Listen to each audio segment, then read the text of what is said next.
주님께서 우리와 함께 계심을 믿습니다. 3주 전에 우리 영어 예배 때 콩고 가족이 함께 했습니다.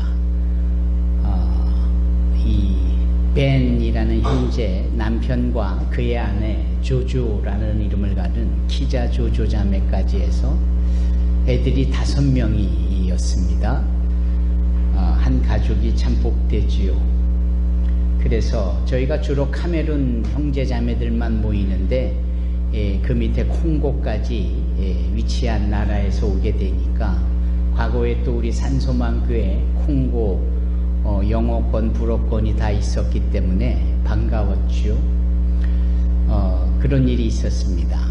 그리고 이제 지난 주일에 아시다시피 할렐루야 교회 우리와 자매 결연을 맺고 늘 선한 목적을 함께 지향해 가는 바 의사와 간호사들 또 임의용사까지 구성된 방문객들이 저희 교회에 와서 우리 성도님들과 그리고 이주민 외국인 형제자매들을 진료했습니다. 그저 간단한 진료는 아니고 초음파 기계도 가져오고 영상학과도 동원이 되어져서 할 수만 있다면 자세히 보는 그런 의료 진료였습니다. 이제 그때 이 콩고 자매, 조조 자매에게 제가 그냥 가지 말고 의료를 한번 받아보아라 그랬습니다. 그리고 그 남편에게도 말해서 두 부부가 함께 남아 영상학과에서 사진을 찍는데 이 몸에 그런 종양이라 할까라고 의심되는 그런 게 이렇게 찍힌 거죠. 근데 그 크기나 정도가 한눈에 봐도 너무 심각하니까 곧바로 응급실로 가게 했습니다. 그래서 임진숙 목사께서 두 분을 모시고 이 병원 저 병원 찾는데 산부인과 쪽에 전문의가 있는 그 주일에 대기하고 있는 병원이 많지를 않아서 할 수 없이 다음날 즉 월요일에 안양병원으로 가게 됐습니다. 안양샘병원. 근데 의료 진료를 하러 왔던 할렐루야 교회 그 권사님이 마침 안양샘병원의 산부인과 병원장이었습니다. 그래서 잘됐다 싶어서 그분이 당신 병원으로 오라고 했고 당신은 그날이 휴진날인데 이 문제 때문에 본인이 일부러 나와서 검진을 제대로 진료를 해주고 이제 그러면서 이게 산부인과 쪽만 아니라 신경계 쪽으로도 연결이 돼 있고 하여튼 여러 가지 복잡함에 그거를 환자가 일일이 지시를 받으면서 또 진료를 하게 될 의사들하고의 연결 시간을 맞추는 것은 경험해 보신 분들은 아시겠지만 쉬운 일이 아닌데 이분이 직접 나서서 당신 일이냐 치고 그렇게 의사들에게 협조를 구해서 없는 프로그램에 이 스케줄에 일정을 마치니까 하루 만에 모든 게 일사천리로 끝나게 됐습니다. 그래서 문제가 되어졌던 것들에 대하여서 시술로 해결을 하고 또 약을 처방해주고 일주일 뒤에 다시 정밀하게 보고 과연 이게 수술까지 갈 수 있어야 될 부분인가 하는 점에 대해서 다시 계획을 이렇게 나누었다라는 것이죠. 어제 제가 전화를 해서 좀 상황이 어떠냐라고 물었더니 상당히 통증도 사라지고 예전하고는 다르게 불편함이 없어지고 좋아졌다. 참 얼마나 감사한지 모릅니다.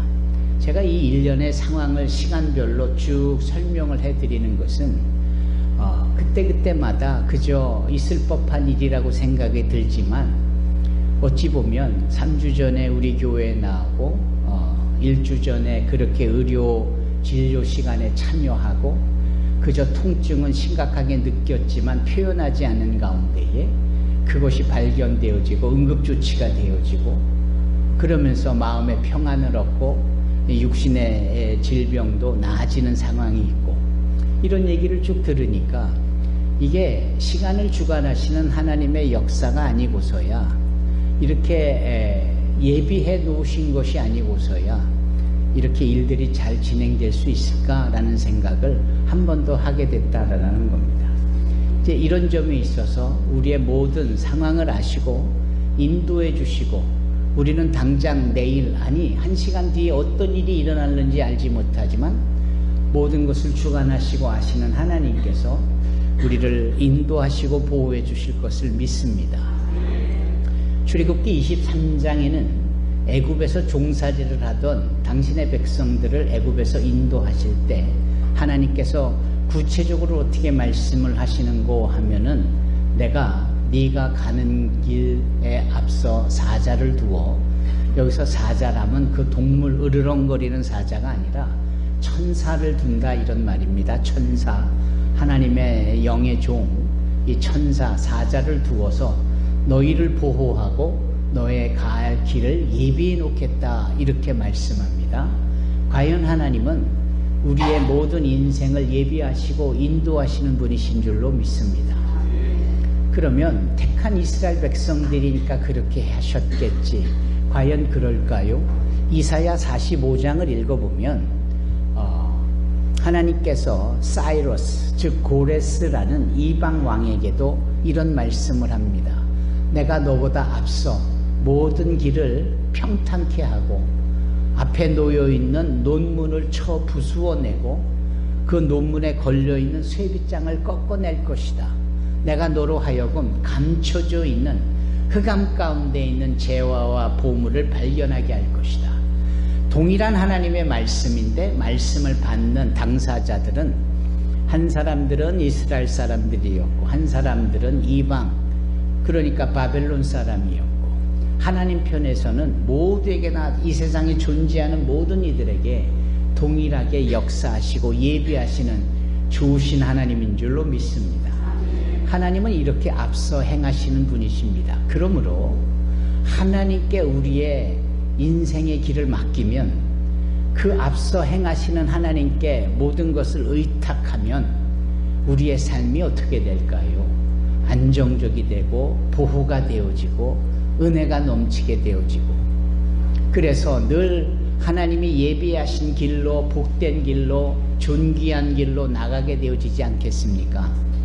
그걸 애써 외면하고 그저 내 방식과 내 멋대로 그렇게 내가 내 길 정해서 갈 때 여러 가지 어려운 문제를 당하게 되고, 심지어 그 일 때문에 의기소침해지거나 난감하게 되어지거나 인생에 실패가 있게 되어질 수 있던 일들을 우리는 자주 보지 않습니까? 왕년에 우리가 살아가면서 그래 보지 않은 사람이 없을 만큼 아주 보편적인 일이잖아요. 그러나 예수를 믿는 신앙생활을 하는 이 시점에 있어서는 우리의 나아갈 길을 주님께 맡기고 위탁하는 것, 이것이 필요한 겁니다. 그래서 사도 베드로는 너희는 너희의 인생의 짐을 날마다 주님께 의지하고 의탁하고 의뢰하라 이렇게 말씀합니다. 그러면 주님께서 너희를 안위하여 주시리라. 안위라는 말은 보호요, 책임진다, 보장해 주신다 이 말입니다. 주님께서 우리의 길을 예비하여 나가시는 줄로 믿습니다. 그 예비함을 우리가 기대하고 그 예비함을 우리가 마음에 두고 생각해 보면 참 신묘막측한 거예요. 그냥 우연이라고는 말하기 어려운 너무나도 섬세한 아주 세밀한 주님의 준비, 그런 것들로 우리를 이끄셨음을 보게 됩니다. 모세의 얘기를 한번 해볼까요? 이 모세가 태어났을 때에는 상황이 좋지 않을 때입니다. 어떤 상황이 좋지 않음이냐 하면, 이스라엘 백성이 애굽이라는 나라에 430여 년쯤 동안 노예 생활을 하면서 머물고 있었었는데 생산 능력이 많은 거예요. 그래서 유대 여성들이 건강하고 또 우리 주님의 생육하고 번성하라는 말씀에서 그런지 이 자식들이 아주 많은 겁니다. 그런데 이 남자아이들이 점점 많아지는 거예요. 그러다 보니까 애굽 사람들이 걱정을 하기 시작합니다. 400년 전에 자기네 나라로 들어와 저 고센 한 지역 귀퉁이에서 양이나 치고 말이나 치고 있던 조그만 신경 쓸 사람들도 아닌 자들로 있었는데 400년이 흘러가면서 이렇게 인구 숫자가 늘어나고 기골이 장대한 그러한 남자들이 자주 출산을 하니까 나중에 저들이 숫자가 많아지면 우리나라에 위협을 가할 수 있는, 해를 가할 수 있는 존재가 될 것이다. 이렇게 미리 지레짐작하면서 걱정을 하기 시작하니까 애국 왕이 안 되겠다. 모든 산의 아이는 태어나자마자 바로 죽여버려라. 이렇게 된 겁니다. 여자 아이들은 놔두고 이렇게 산파가 가서 아이를 받았는데 산의 아이다. 그럼 죽여라라는 거죠. 바로 그럴 때에 모세가 태어난 겁니다. 그러니까 모세가 남자아이, 산의 아이니까 단박에 죽어질 수밖에 없잖아요. 그럼에도 불구하고 그 모세가 목숨을 건질 수 있었던 것은 용기 있는 그의 어머니였기 때문이다. 그러한 서슬퍼런 명령이 주어졌는데도 그 아이가 보통 아이가 아니라는 사실을 단박에 알아차려요.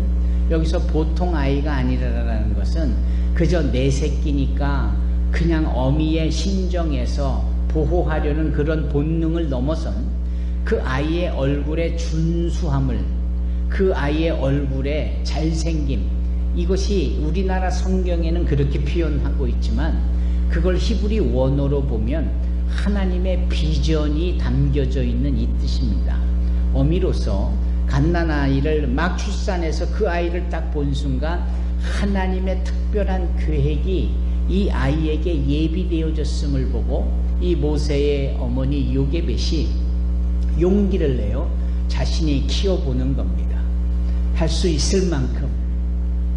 그 이후부터는 주님의 몫이라는 것에 이 진인사 대천명적인 신앙의 모습으로 이 여인 요게벳이 아이를 키우는데 아이가 점점 커지고 울음소리도 커지니까 이게 이제 보통 어려운 게 아니죠. 이제 더 이상은 못 키울 때가 된 겁니다. 그래서 요게벳 어머니가 갈대 상자를 만들어서 그 안에 이 역청을 물이 새지 않도록 바르고 그 갈대 상자에 이 자신의 아이 모세를 그 상자 안에 넣습니다. 그리고 뚜껑을 닫고 이 나일강에 띄어보내지요. 거기까지가 자신이 할 수 있는 최선이었고 믿음의 최고점이었다라는 겁니다. 거기에 플러스 알파로 어머니 요게벳은 그 모세의 누이격인 미리암이라는 딸내미에게 명하여서 네 동생이 담겨진 이 갈대 상자가 이 나일강에 띄어져서 하염없이 흘러갈 텐데 어디까지 그리고 어떻게 될는지 네가 좀 보렴. 미리암이 자기 동생이 있는 갈대 상자가 이렇게 흘러가는 것을 이제 먼 발치에서 보면서 따라가는 그런 형국입니다. 그림이 그려지시지요. 한편 그때 애굽 왕의 딸 공주가 있었는데 이 딸 공주가 나일강에 목욕을 하러 가요.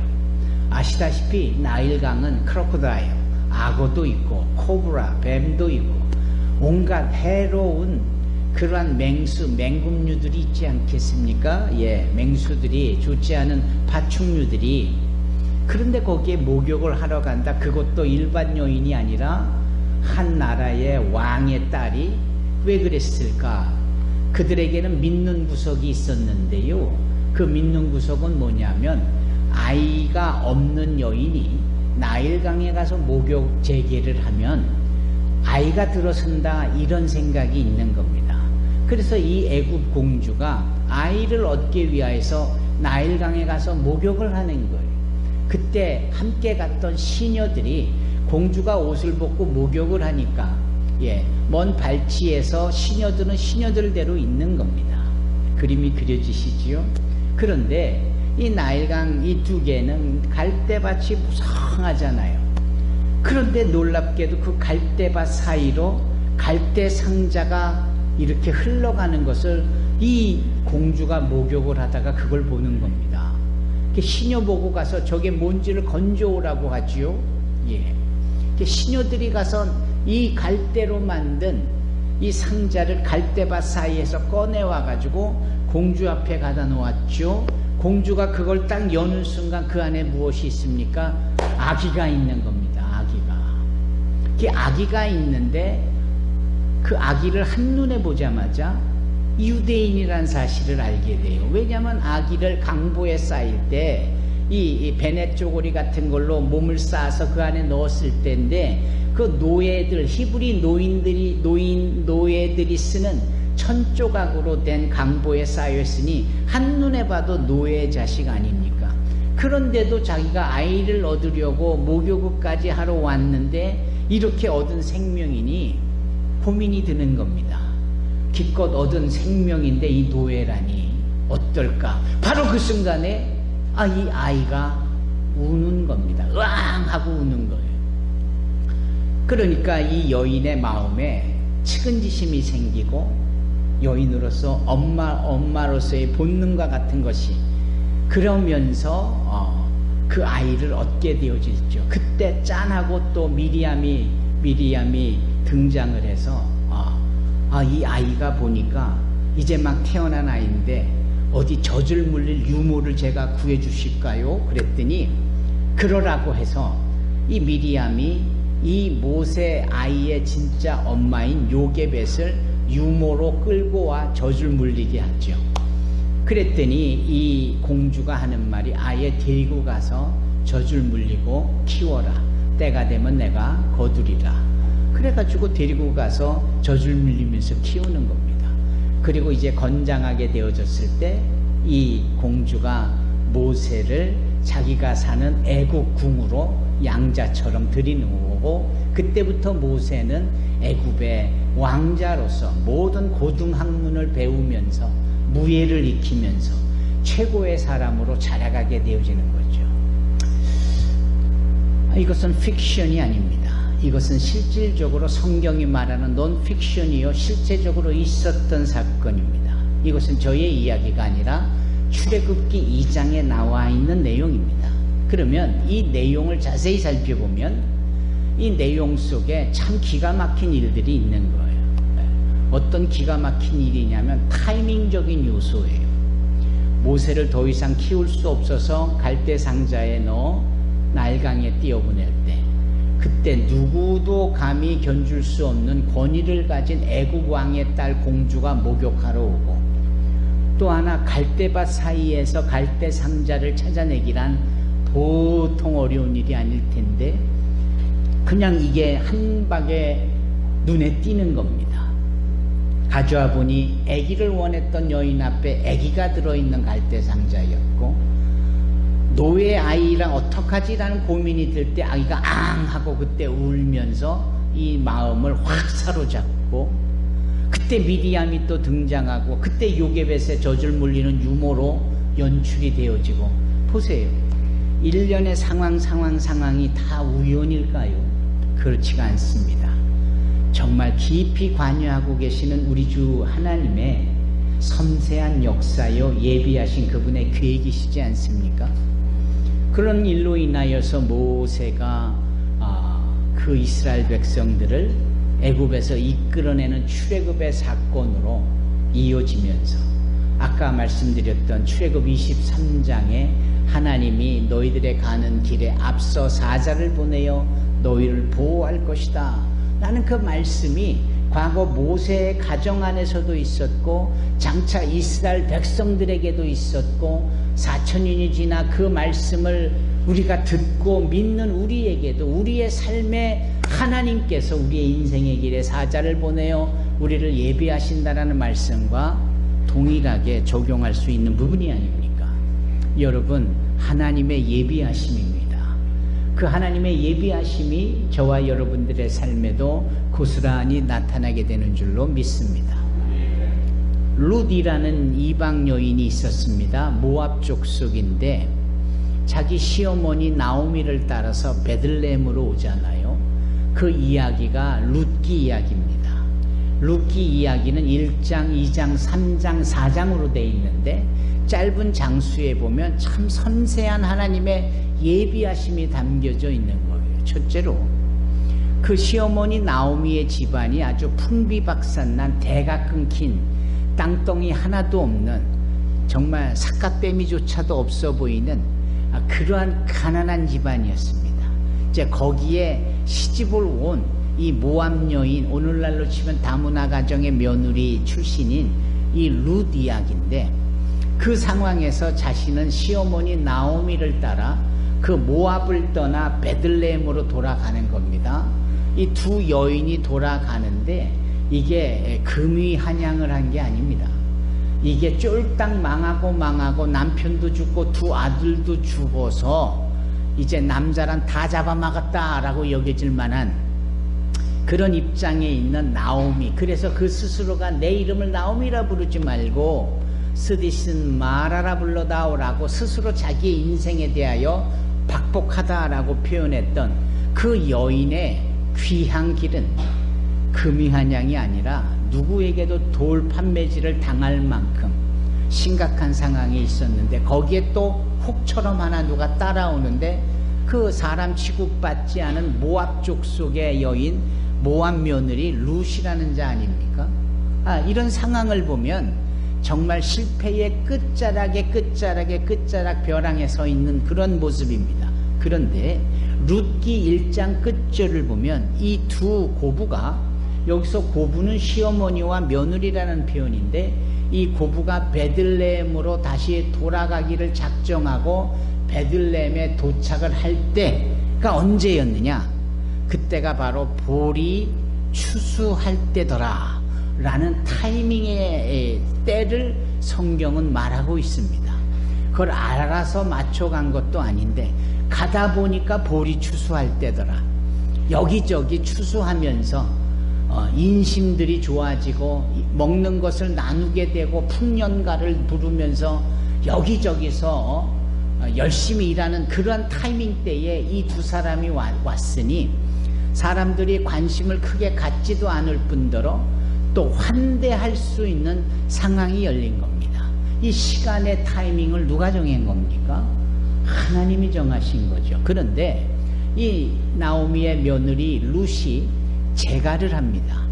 다시 결혼을 하면서 대가 끊긴 자기 남편 대신 그 시어머니 집안의 대를 잇는 일을 하는 거예요. 과거 우리나라에도 이렇게 대가 끊긴 집안이 갖는 비평들은 심각했지 않습니까? 씨가 말랐고 더 이상 생산이 되지 않아서 말 그대로 자손이 끊어진 상황이니 거기에 무슨 희망이 있겠습니까? 그 집안이 그랬다라는 거예요. 그런데 하나님이 어떻게 예비하시는지, 그 집안에 친척벌 되는 사람이 있는데, 이 친척벌 되는 사람이 보통 유력자가 아니에요.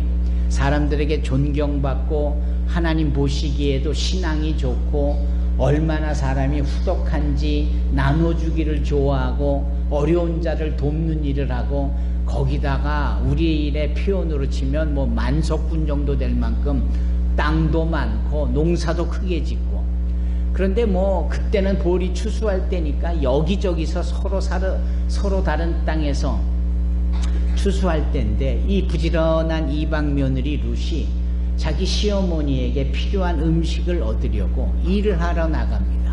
그리고 일을 하러 가는데 하필 여기저기에 일할 곳이 많은데 사람을 따라 들어가 일하기 시작한 것이 이 보아스라는 유력한 자기 집안, 시댁 집안의 친족벌이 되는 그 밭으로 들어갔더라.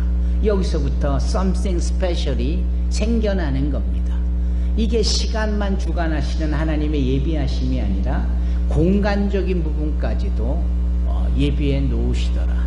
그러면서 보아스에게 특별한 관심을 받게 되고 그 일이 나중에 결혼까지 이어지면서 그 대가 끊긴 집안의 대가 다시 이어지는 겁니다.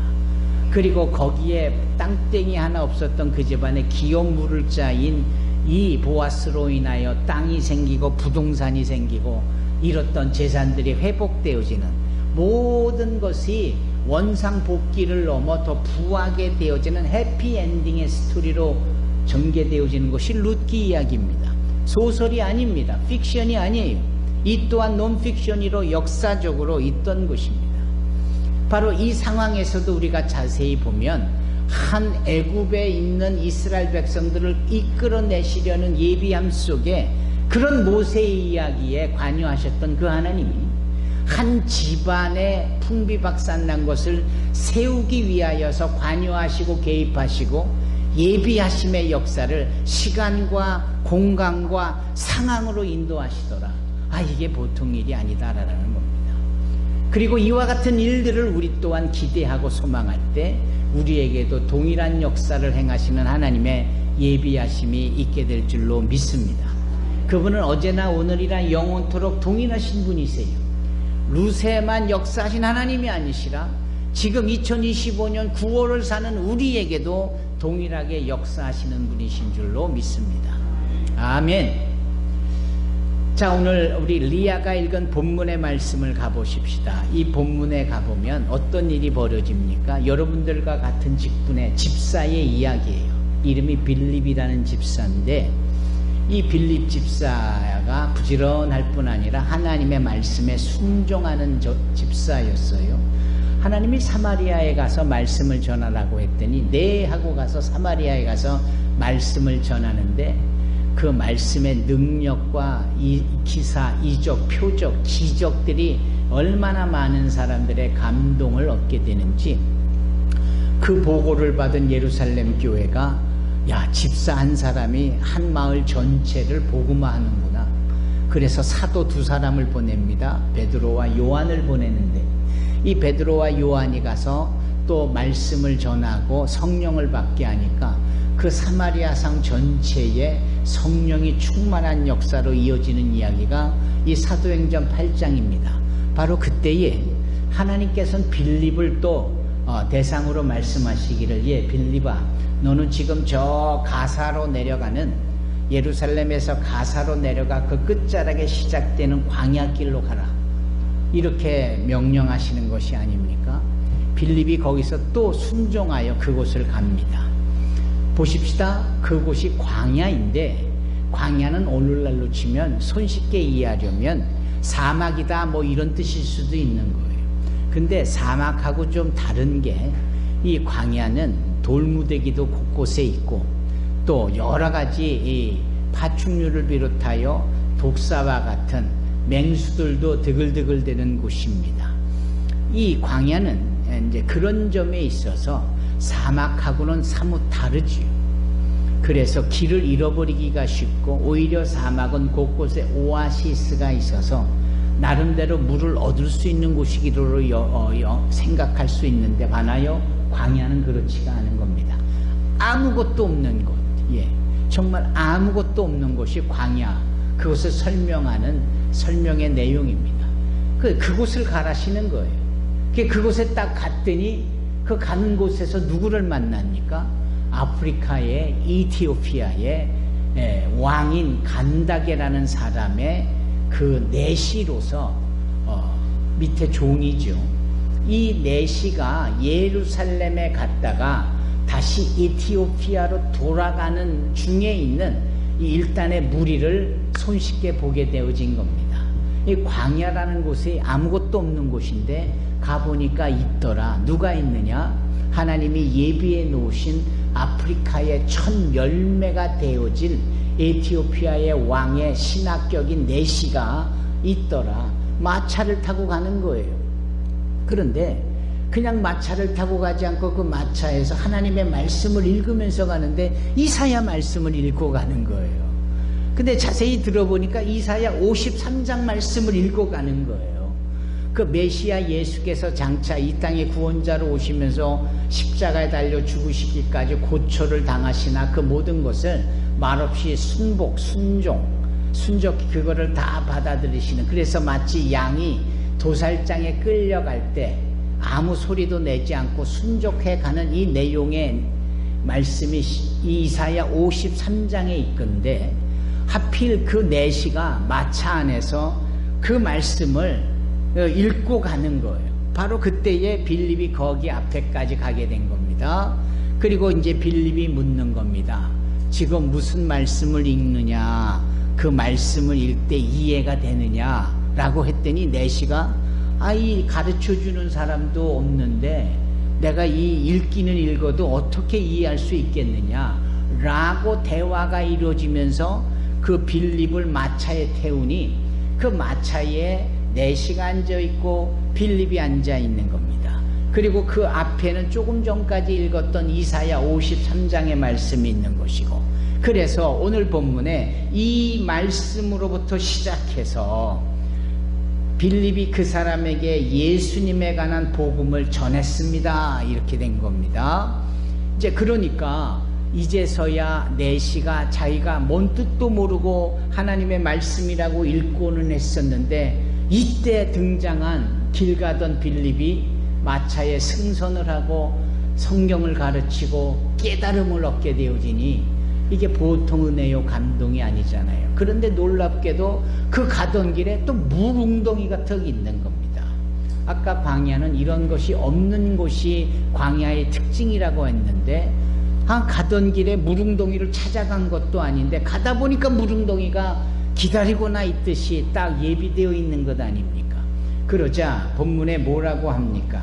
그들이 길을 가다가 물이 있는 곳에 이르자 내시가 말하는 겁니다. 보십시오, 여기 물이 있습니다.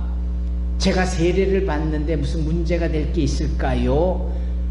이 37절은 없음 이렇게 되어 있습니다. 그리고 38절에 내시는 마차를 세우겠습니다. 그리고 빌립과 내시가 함께 물로 내려가 그에게 세례를 베풀었습니다. 저는 이 37절 없음에 주목하고 있습니다. 없다라는 것이 뭐가 없다라는 거예요? 이게 말씀이 지워졌거나 그 구탱이가 찢어져 나갔거나 그 당시에 필사로 기록되어진 하나님의 말씀의 보관 상태에서 오염이 되거나 찢어져거나 부식이 돼서 사가져서 없어진 부분들이 간혹 있거든요. 그럴 때는 이 성경을 다시 옮겨 복원하는 상황에서 그 없는 부분을 그냥 없다라고 표현한 거지, 거기에 뭐 우리가 임의적으로 말을 만들어서 채우는 게 아니라는 거죠. 하나님의 말씀을 인간적으로 임의대로 정해서 이게 하나님의 말씀이다 껴놓을 수 없는 거잖아요. 없으니까 없는 부분으로 놔둔 겁니다. 근데 저는 주목을 하는 거예요. 지금 가다 보니까 여기 물웅덩이가 있네요. 지금 제가 읽은 말씀 당신이 가르친 대로 보니까 내가 예수를 믿고 세례를 받고 싶은데 받고 싶은 세례인데 물이 없어도 못 받을 텐데 마침 또 물이 있네요. 그러면 이거 지금 제가 선생님에게 세례를 받아도 문제가 없을까요? 거기에 무슨 대화가 무슨 말씀이 있었을까? 아니, 없는 건데 이게 궁금한 겁니다. 그래서 저는 저 나름대로 생각해 보는 겁니다. 빌립 집사가 아마 이런 말을 37절에 하지 않았을까? 이게 다 하나님의 예비하심입니다. 옛날에 모세도 예비해 주셨고 옛날에 이방왕 고레스도 예비해 주셨고, 그러니 내가 당신을 만난 것도 하나님의 예비하심이요, 당신이 나를 만난 것도 하나님의 예비하심이요, 모두가 은혜가 있는데 물웅덩이 또한 예비되어졌으니 이거야말로 하나님의 예비하심이 아니겠느냐라는 말이 있었지는 않았을까? 저는 그렇게 생각합니다. 그러나 어디까지나 저의 추측이죠. 그러나 이 말씀을 없는 채로 넘어가도 여전히 말씀은 계속됩니다. 38절 내시는 마차를 세우겠습니다. 빌립은 내시와 함께 물로 내려가 그에게 세례를 베풀었습니다. 그리고 39절 그들이 물에서 올라오니 주의 영이 순식간에 빌립을 어디론가 데려가셨습니다. 그런데도 내시는 빌립을 다시 보지 못하는 아쉬움이나 섭섭함보다는 그 말씀 속에서 만난 메시아 예수의 믿음과 그걸 증명하는 세례를 받은 것에 대해서 큰 기쁨을 가지고 가던 길을 계속 가게 되어졌다. 가던 길은 어디입니까? 아프리카 이티오피아입니다. 아프리카 전 대륙 55개국이나 모여있는 그 큰 대륙에 믿음의 첫 열매 세례를 받은 자가 누구냐? 여기 등장하는 이티오피아의 내시였다. 사랑하는 성도 여러분, 이 짤막한 하나님의 말씀 사도행전 8장 속에서 우리는 예비하시는 하나님을 봅니다. 그리고 우리의 삶에도 예비해 주실 것에 대한 기대와 소망을 얻게 됩니다. 하나님께서 저와 여러분들을 통하여서 놀라운 일을 행하시리라 믿습니다. 그것을 기대하시기 바랍니다. 그분이 정하신 시간에 그분이 정하신 공간, 장소에서 그분이 예비해 놓으시고 계획해 놓으신 사건, 상황을 통하여 저와 여러분들에게 구원의 역사, 생명의 역사, 은혜의 역사, 정말 천국의 큰 기쁨의 역사를 주고 계시는 줄로 믿습니다. 할렐루야. 기도하겠습니다. 사랑의 주님,